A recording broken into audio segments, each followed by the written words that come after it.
Avantoa tehdissä tuntuu natikko ja pelastuksen tarjoili onkin Janne Veikko. Keksillä se turva ongittiin. Pilikillä ekan kalan Kirsti sai.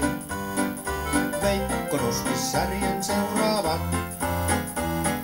Sirpalle ei ahti kalaa antanut. Jussi sieppasi särjen viimeisen.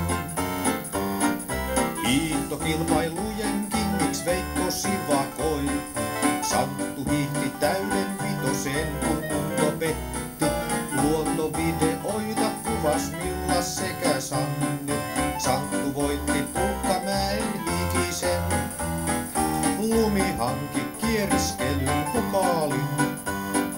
Enkelillään voiton nappas Sirpa. Löyly